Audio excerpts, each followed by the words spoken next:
Hello बच्चों, कैसे हैं आप सब। हम पढ़ रहे हैं probability exercise 14.1 question number 25। Which of the following argument are correct and which are not correct, give reason for your answer. देखिए, इसमें थोड़ा बहुत हमें लिखना पड़ेगा, इसका रीजंस हमें लिखने पड़ेंगे। If two coins are toss simultaneously there are three possible outcomes, two head, two tails or one of each, therefore for each of these outcomes the probability is 1/3।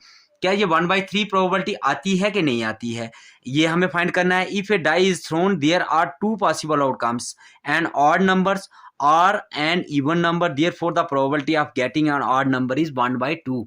क्या ये भी आती है कि नहीं आती है। सोल्यूशन में लिख देंगे हम। पहला सोल्यूशन में हम लिखेंगे इसका फर्स्ट पार्ट। देखिए, फर्स्ट पार्ट तो हमें लिखना है। फर्स्ट पार्ट में तो नहीं आएगी ना। देखिए, यहाँ पर 1/3 कहाँ आएगी। टू हेड्स टू टेल्स, जिसमें टू हेड और टू टेल आते हैं। देखिए, क्या क्वेश्चन को दोबारा से समझ लीजिएगा। क्वेश्चन में लिखा हुआ है which of the following argument is correct if two coins are toss, दो कॉइन हम टॉस करते हैं और there are three possible outcomes. उसमें थ्री पॉसिबल आउटकम्स तो होते ही नहीं है, ये तो इनकरेक्ट होगा। क्या होगा ये? इनकरेक्ट होगा। इसका रीजन हम लिखेंगे व्हेन टू कॉइन और टॉस, जब हम टू कॉइन टॉस करते हैं, द पॉसिबल आउटकम्स क्या आता है हमारा। पॉसिबल आउटकम्स आर, क्या क्या पॉसिबल आउटकम्स आता है इसका हमारा। हेड हेड आ सकता है और या हेड टेल आ सकता है, या टेल हेड आ सकता है, टेल हेड आ सकता है। ठीक है, ये हमारे पॉसिबल आउटकम्स इसके बनते हैं। और एक और पॉसिबल आउटकम्स बनता है, क्या बनता है वो पॉसिबल आउटकम्स? एक और बनता है टेल, टेल भी आ सकता है। इट कैन बी ऑब्जर्व्ड, हमने क्या ऑब्जर्व किया इसमें? Observed in to, observe that, क्या ऑब्जर्व किया हमने? observed that there can be one of each in two possible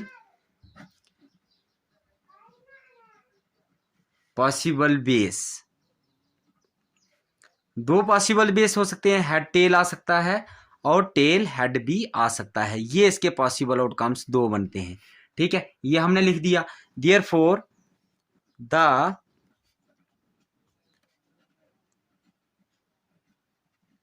probability of getting two heads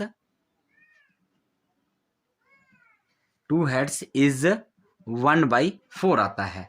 1/4 आता है, 1/3 नहीं आता है। ठीक है, the probability of getting two tails. अब the probability of getting two tails क्या आएगा? The probability of getting two tails is equal to क्या? टू टेल्स की क्या प्रोबेबिलिटी आती है? टू टेल्स की भी 1/4 आ जाएगी। क्या देखिए, टोटल आउटकम्स क्या है? 4 है। और टू टेल्स कितनी बार आते हैं? एक ही बार आता है इसमें। देखिए, एक ही बार आ रहा है, तो 1/4 आ जाएगी इसकी भी। And the probability of getting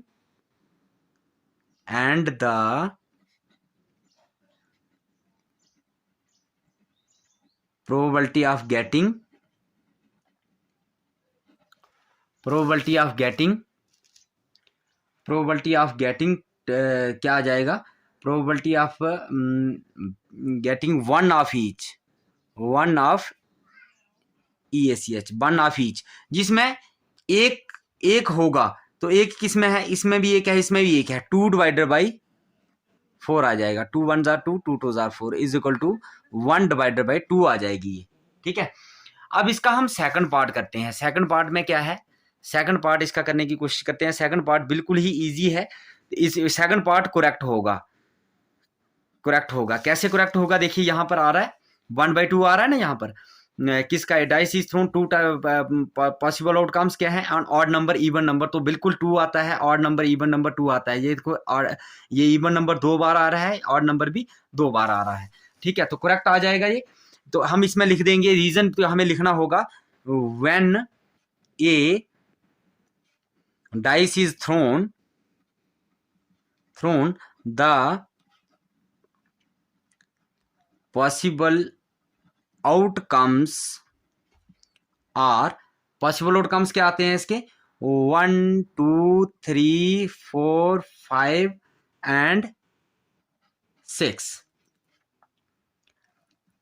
out of these outcomes, out of these 1 3 5 are odd number, odd, and 2 4 और 6 are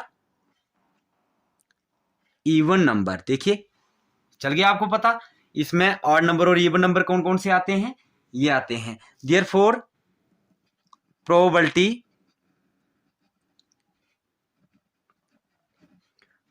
of getting an odd number की हमें फाइंड करने को बोला है। ऑड नंबर की प्रोबेबिलिटी फाइंड करेंगे। देखिए ऑड नंबर कितने हैं, 3 हैं। 3 divided by total number of outcomes कितने होते हैं, 6 होते हैं। 3 1 are 3, 3 2 are 6 is equal to 1 divided by 2 इसका आंसर आ जाएगा। आई होप आपको ये क्वेश्चन समझ आया होगा। हम आपको मिलते हैं इसकी अगली एक्सरसाइज में। Bye bye, take care students.